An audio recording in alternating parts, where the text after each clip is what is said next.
Ce mardi 23 avril, les téléspectateurs de TF1 ont retrouvé un nouvel épisode très intense de Koh-Lanta, les chasseurs d'immunité. Après une épreuve à élimination directe, c'est finalement Océane qui a dû tirer sa révérence. Très affecté par son départ brutal, l'ex-jaune s'est confié à Voici.fr sur son aventure.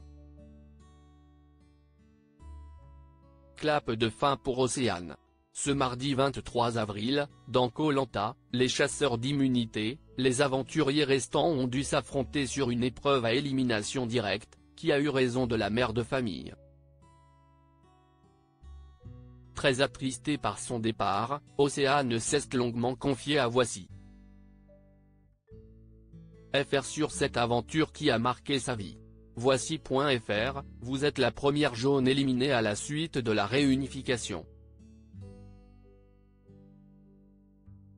Comment avez-vous vécu ce départ brutal? Océane, je ne l'ai pas du tout bien vécu. Quitter le jeu sur une épreuve éliminatoire et être la première des ex-jaunes à sortir après la réunification, ça m'a fait mal au cœur et je m'en suis énormément voulu. Encore aujourd'hui, j'ai le contre-coup et je me dis que c'est de ma faute. Je ne peux m'en prendre qu'à moi-même. Quitter l'aventure sur une épreuve éliminatoire, est-ce plus difficile à vivre qu'une élimination lors d'un conseil? C'est une question que je me pose. Avant, quand je regardais Koh-Lanta, je me disais que c'était méritant de sortir sur une épreuve où l'on perd, ça veut dire qu'on n'a pas été bon donc c'est normal de sortir. En même temps, je pense que ça doit faire mal au cœur de voir des votes contre soi, cela veut dire que les gens veulent te voir dehors. Mais maintenant je me dis que j'aurais préféré m'en prendre à quelqu'un plutôt qu'à moi-même, rire. J'avais toutes les clés en main pour faire en sorte que ça n'arrive pas, et je n'ai pas réussi. Vous n'avez pas pu retenir vos larmes au moment où Julie réussit l'épreuve et sonne donc la fin de votre aventure. Que vous êtes-vous dit à ce moment-là? J'ai réalisé que j'allais vraiment sortir quand Denis Brognard m'a dit de rester à côté de lui. C'était très dur de les voir tous en face de moi. L'équipe jaune était particulièrement soudée, malgré les nombreuses défaites. Qu'est-ce qui a fait la force de cette équipe selon vous? Notre cohésion a été notre force. On se respectait tous et on communiquait. On ne s'est jamais pris la tête. Même si on était en désaccord on s'écoutait, il n'y avait pas d'animosité entre nous. Chacun pouvait voter ce qu'il avait envie, personne ne forçait personne. Ce qu'on voit est réel, la cohésion entre nous était dingue. Je pense que c'est ce qui a fait qu'on dure et qu'on ne baisse pas les bras. Certains ont reproché à Amri son côté leader. Aviez-vous l'impression de suivre ses directives? Pas du tout. Sur le camp, on se disait qu'on avait laissé Amri avoir ce rôle, c'est comme ça, c'est un leader naturel, il est fédérateur. Il a la bonne parole au bon moment, il arrivait à faire en sorte qu'on soit unis.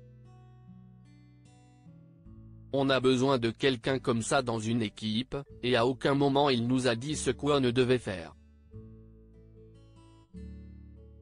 Il ne s'est jamais revendiqué comme étant le capitaine de l'équipe.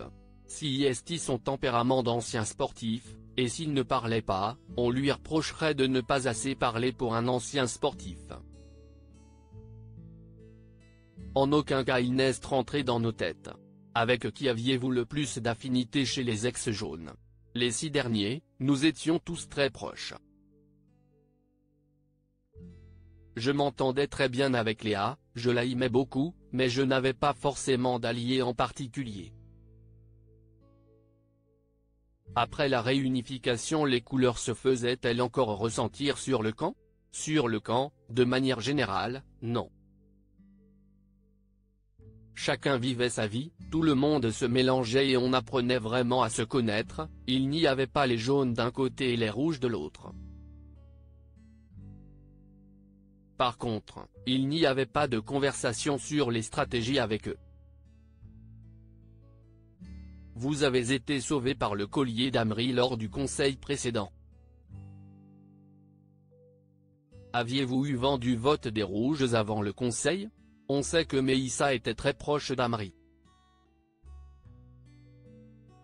Je pense que c'était vraiment un coup de poker. Les gens se posent beaucoup de questions, mais Amri ne s'était pas encore rapproché de Meïssa à ce moment-là, car Meïssa n'était pas encore en discorde avec son équipe. Si est grâce au flair d'Amri, il a été très bon sur le coup, moi-même je ne m'y attendais pas. Je regrette que son coup de maître n'ait pas perduré plus longtemps et que je ne sois resté que 3 jours de plus, je m'en veux pour ça aussi. Mon mari ne voulait pas connaître les détails de mon aventure. Comment se sont passées les retrouvailles avec vos proches? Mon mari ne voulait pas trop avoir les détails, il continue à découvrir mon aventure à la télé. Il sait à quel moment du jeu je suis sorti, mais il ne sait pas comment. Je n'ai pas encore pu lui raconter tout ce que j'avais vécu. J'ai partagé un peu avec mes enfants, ma grande de 15 ans était trop curieuse. Les petits voulaient juste retrouver leur maman. Et on n'a pas forcément envie de tout retranscrire, il y a des choses qu'on ne veut garder pour soi.